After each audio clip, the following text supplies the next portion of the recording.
महाराष्ट्र में कोरोना मरीजों की संख्या 1 लाख के पार। आज 3,493 नए केसेस आए, 127 लोगों की जान गई। मुंबई में कोरोना के केस 55,451 हुए, 90 की मौत हुई। अब तक 2,044 की मौत। 24 घंटे में महाराष्ट्र में कोरोना के 129 पुलिस वाले संक्रमित हुए। अब तक कुल 3,388 पुलिस वालों को कोरोना हुआ। दिल्ली में कोरोना संक्रमण के सारे रिकॉर्ड टूटे। 24 घंटे में 1877 नए केस आए। मरीजों की संख्या बढ़कर 34,687 हुई। दिल्ली में मौत का आंकड़ा भी 1,000 को पार हुआ। 65 और लोगों की कोरोना से जान गई। दिल्ली सरकार ने कोरोना का इलाज करा रहे सभी अस्पतालों को आदेश दिया, सभी बेड पर ऑक्सीजन सुविधा मुहैया कराएं। दिल्ली के पश्चिम बिहार में RWA ने खरीदी 3 ऑक्सीजन मशीन्स, सोसाइटी के लोगों को फ्री में सुविधा। दिल्ली में LG ने DDMA एक्ट के तहत एडवाइजरी कमेटी बनाई, कोरोना कंट्रोल के लिए सुझाव देगी। केंद्र के लॉकडाउन खोलने पर दिल्ली हाई कोर्ट में सुनवाई, कोर्ट ने फैसले को सही बताया।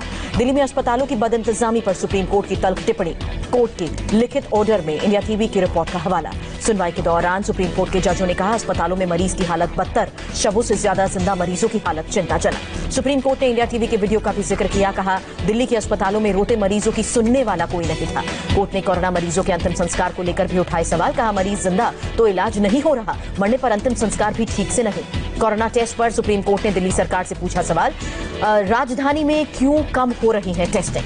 कोरोना के कम टेस्ट पर मुंबई, तमिलनाडु, पश्चिम बंगाल को भी फटकार, सभी राज्यों को अदालत ने नोटिस जारी किया। इंडिया टीवी के editor in chief Rajat Sharma ने इंडिया टीवी की रिपोर्ट को संज्ञान में लेने पर सुप्रीम कोर्ट का आभार जताया, कहा आज की बात में दिखाई गई मरीजों की बदहाली की तस्वीर, उम्मीद है अस्पतालों की हालात सुधरने में मदद मिलेगी। सुप्रीम कोर्ट की टिप्पणी के बाद बीजेपी का दिल्ली सरकार पर तंज, कहा सच्चाई बाहर आ गई, केजरीवाल फेल है। सुप्रीम कोर्ट में सुनवाई पर दिल्ली सरकार का जवाब, कहा कोरोना के समय असाधारण हालात कमी सामने आने पर तुरंत एक्शन लेंगे। बीजेपी ने केजरीवाल पर निशाना साधा, कहा दिल्ली में अस्पतालों का बुरा हाल, केजरीवाल सिर्फ विज्ञापन करते हैं। संबित पात्रा ने कहा ये वक्त राजनीति का नहीं है, चिंता का समय है, केंद्र सरकार हर मदद करने को तैयार है। दिल्ली पुलिस के सूत्रों से पड़ी खबर, निजामुद्दीन मरकज केस का मुख्य आरोपी मौलाना साद पहली बार घर से निकला। जुमे की नमाज अदा करने के लिए जाकिर नगर में अबू बकर मस्जिद गया मौलाना साद। FIR दर्ज होने के बाद अब तक क्वारंटीन था। वर्ल्ड कोरोना टेबल में चौथे नंबर पर पहुंचा भारत। आज 10,956 नए केसेस, कुल मरीज 2,97,535। भारत में पहली बार एक दिन में 396 लोगों की जान गई। अब तक 8,498 लोगों की मौत हुई। हिंदुस्तान में 1,41,842 एक्टिव केसेस, 1,47,195 रिकवर हुए। ICMR के सर्वे में खुलासा, केवल देश की 0.73% आबादी कोरोना की चपेट में। यूपी में कोरोना से एक दिन में 20 लोगों की जान गई। अब तक 365 लोगों ने जान गंवाई। नोएडा में आज 95 नए केस आए। यूपी में आज 528 लोगों की रिपोर्ट पॉजिटिव, कुल आंकड़ा बढ़कर 12,616। लखनऊ में आज 63 साल की महिला की कोरोना से जान गई, कुल 512 पॉजिटिव केसेस। लखनऊ में KGMU में 1,916 सैंपल में 58 पॉजिटिव केसेस, 19 केस बाराबंकी से। यूपी के CM योगी आदित्यनाथ ने 75 जिलों में ट्रू नेट मशीन्स का ऑनलाइन उद्घाटन किया। कोरोना रिपोर्ट में भी तेजी आएगी। बिहार में कोरोना ग्राफ 6,000 के करीब पहुंचा। 24 घंटे में 250 नए मामले। झारखंड में अब तक 1,607 कोरोना केसेस, 8 की जान गई। Active cases 969। पश्चिम बंगाल में 24 घंटे में कोरोना से 9 की जान गई। 476 नए केस, कुल आंकड़ा बढ़कर 10,244। कोलकाता में बिक रहा है इम्यूनिटी स्वीट, 15 मसालों को मिलाकर बनाई गई मिठाई। उड़ीसा में एक दिन में 112 लोग कोरोना पॉजिटिव, कुल केसेस 3,498। गुरुग्राम में एक दिन में कोरोना से 6 लोगों की मौत से हड़कंप मचा। 191 नए केसेस आए। हरियाणा में कोरोना ग्राफ 6,000 के करीब। गुजरात में 24 घंटे में 495 नए केसेस, कुल आंकड़े बढ़कर 22,562। अब तक 1,416 की मौत। अहमदाबाद में एक दिन में 25 मौत, 330 नए केसेस, कुल मरीजों की संख्या 15,635। राजस्थान में एक दिन में 92 नए केसेस आए। 24 घंटे में 4 की जान गई। करीब 12,000 लोग संक्रमित हुए। भोपाल में कोरोना में तेजी आई। एक दिन में 85 नए केसेस। पूरे MP में 192 नए मामले। अब सप्ताह में 5 दिन ही खुलेंगे भोपाल के बाजार। शनिवार और रविवार को मार्केट बंद रखने का फैसला।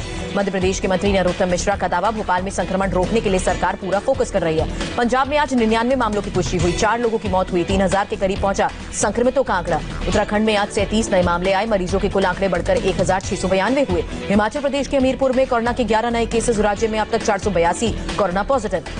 बिहार में लॉकडाउन के दौरान लौटे मजदूर वापस अपने काम पर आ रहे हैं। ज्यादातर ने पैसे की किल्लत की बात कही। त्रिपुरा में कोरोना के 18 नए केसेस आए। संक्रमितों की संख्या बढ़कर अब 916 हुई। कर्नाटक में आज 271 नए केस। संक्रमितों की संख्या 6,516। अब तक 81 ने जान गंवाई। कर्नाटक डिजास्टर मैनेजमेंट अथॉरिटी ने MLC चुनाव को लेकर जारी किया आदेश। राज्य में 19 और 29 जून को इलेक्शन। कर्नाटक के हावेरी में बड़ी तादाद में मेले में शामिल हुए लोग, सोशल डिस्टेंसिंग की धज्जियां उड़ी। तमिलनाडु में एक दिन में 1,982 नए केस, 18 लोगों ने जान गंवाई। गृह मंत्रालय का सभी राज्यों और केंद्र शासित प्रदेशों को निर्देश, रात 9 बजे से सुबह 5 बजे तक लागू नाइट कर्फ्यू का पालन किया जाए। एमएचए ने कहा, हाईवे पर बस ट्रक के चलने में दिक्कत नहीं होनी चाहिए, सभी राज्य इसे सुनिश्चित करें। देश के सभी शॉपिंग मॉल में थर्मल स्क्रीनिंग और सैनिटाइजर का छिड़काव जरूरी। सोशल डिस्टेंसिंग के साथ साथ गेट पर थर्मल स्क्रीनिंग भी की जाएगी। सप्लाई और पैकिंग करने वाले स्टाफ का भी थर्मल स्कैन होना जरूरी। मॉल में गेमिंग एरिया और सिनेमा हॉल्स बंद रहेंगे। गाइडलाइंस के मुताबिक धार्मिक स्थल के अंदर के बाहर गाड़ियों में भी जूते चप्पल छोड़ने होंगे। सामूहिक आरती भजन नहीं होगा। मूर्तियों और धार्मिक ग्रंथों को छूने की इजाजत नहीं है। अब दफ्तरों में तापमान 24 से 30% निश्चित रखना होगा। ह्यूमिडिटी भी 40 से 70% रही जाएगी।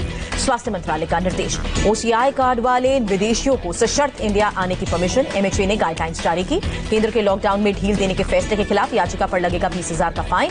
दिल्ली की हाईकोर्ट ने जारी किया आदेश। लॉकडाउन में कर्मचारियों को पूरी सैलरी देने पर सुप्रीम कोर्ट का आदेश। कहा, कंपनी और कर्मचारी आपस में करें समझौता। दुनिया में आज 62,000 से ज्यादा केसेस आए। एक दिन में 1,951 मरीजों की जान गई। वर्ल्ड में अब तक 76,47,000 से ज्यादा लोग संक्रमित हुए। कुल 4,25,000 से ज्यादा ने जान गंवाई।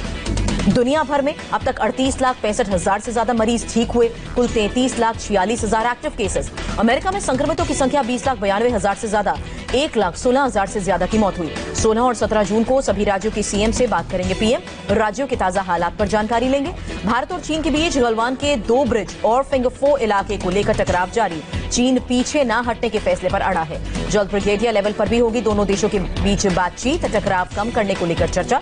सीडीएस और तीनों सेना प्रमुख से मिले रक्षा मंत्री राजनाथ सिंह। लद्दाख और एलएसी पर विवाद को लेकर बातचीत।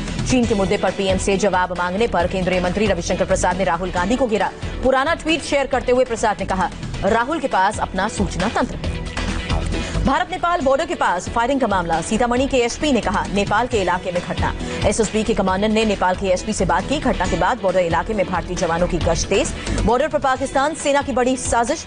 बड़ी तादाद में घुसपैठ कराने की तैयारी का पता चला। बारामूला के रामपुर सेक्टर में पाकिस्तान ने मोर्टार दागे। सेना ने मुंहतोड़ जवाब दिया। उरी में पाकिस्तान ने सीज फायर तोड़ा। बटरवान गांव में आज रात महिला की मौत हुई। दिल्ली में कोरोना संकट के बीच इलेक्शन। 24 जून को तीनों नगर निगमों के मेयर के लिए वोटिंग होगी। नवाब रेबिया राज्यसभा के लिए निर्विरोध चुने गए। अरुणाचल प्रदेश से संसद पहुंचे। कर्नाटक से राज्यसभा सदस्य चुने गए पूर्व प्रधानमंत्री एचडी देवेगौड़ा। कांग्रेस से मल्लिकार्जुन खड़गे की सीट भी पक्की। गुजरात में राज्यसभा चुनाव में सरकारी मशीनरी के दुरुपयोग का आरोप। कांग्रेस का प्रतिनिधिमंडल चुनाव आयोग से मिला। राजस्थान बीजेपी के प्रदेश अध्यक्ष का आरोप। राजस्थान में राजनीतिक ड्रामे के लिए सीएम गहलोत जिम्मेदार। छत्तीसगढ़ में जुलाई से स्कूल कॉलेजेस में एडमिशन शुरू होगा। आगे हालात के मुताबिक होगा फैसला। मिशन वंदे भारत के तहत तीसरे चरण की शुरुआत। 2 जुलाई तक 43 देशों से 423 फ्लाइट्स में भारतीय लौटेंगे। जेपी नड्डा का बयान। आरक्षण पर कुछ लोग गलत जानकारी फैला रहे हैं। क्वालिटी काउंसिल ऑफ इंडिया के साथ पीयूष गोयल की वीडियो कॉन्फ्रेंसिंग। बैठक में आत्मनिर्भर भारत पर चर्चा। झारखंड के चाईबासा में 40 आईडी बरामद किए गए। पुलिस पार्टी पर हमले की साजिश बेनकाब हुई। असम में तेल के कुएं में आग से चाय की फसल को भारी नुकसान। टी गार्डन में सूख कर गिर रही हैं पत्तियां। उड़ीसा के पारादीप में नाव डूबी। 2 मछुआरों की मौत हुई। 13 बचाए गए। रोपड़ में अवैध शराब बनाने का 2 लाख किलो सामान जब्त किया गया। 5 लोगों की गिरफ्तारी हुई। पंजाब और हिमाचल पुलिस का एक्शन। हरियाणा के नुहू जिले में पुलिस की बड़ी कार्रवाई। 127 किलो गांजा और प्रतिबंधित सिरप की 4,800 बोतल भी बरामद की गई। हरियाणा के झज्जर में दिन दहाड़े युवती का अपहरण की वारदात सीसीटीवी में कैद। आंध्र प्रदेश में टीडीपी एमएलए गिरफ्तार हुए। राज्य बीमा योजना में घोटाले का मामला। चंडीगढ़ में इंटरस्टेट बस सर्विस 30 जून तक सस्पेंड की गई। कोरोना के बढ़ते मामलों की वजह से फैसला। एमपी छत्तीसगढ़ तक पहुंचा साउथ वेस्ट मानसून। अगले 48 घंटे में बारिश का अनुमान। देश के कई हिस्सों में 24 घंटे में भारी बारिश का अलर्ट। मौसम विभाग ने चेतावनी जारी की। हरियाणा, राजस्थान और उत्तर प्रदेश के कई इलाकों में भी भारी बारिश का अलर्ट। महाराष्ट्र के कई हिस्सों में मानसून से भारी बारिश शुरू। नासिक में कई जगह पार्किंग एरिया भी भरा। अफगानिस्तान के काबुल में आईडी ब्लास्ट हुआ। जुम्मे की नमाज के दौरान 4 लोगों की मौत हुई। जुलाई 2017 से जनवरी 2020 के बीच इनकम टैक्स रिटर्न फाइल पर लेट फी माफ होगी। टैक्स बकाया नहीं होने की भी शर्त। 5 करोड़ से नीचे टर्नओवर वाले व्यापारियों को बड़ी राहत। देरी से जीएसटी फाइन करने पर ब्याज दर 18 से घटाकर अब 9% की गई। और दिल्ली हाई कोर्ट ने भारतीय ओलंपिक एसोसिएशन के वाइस प्रेसिडेंट को हटाने के आदेश पर रोक लगाई।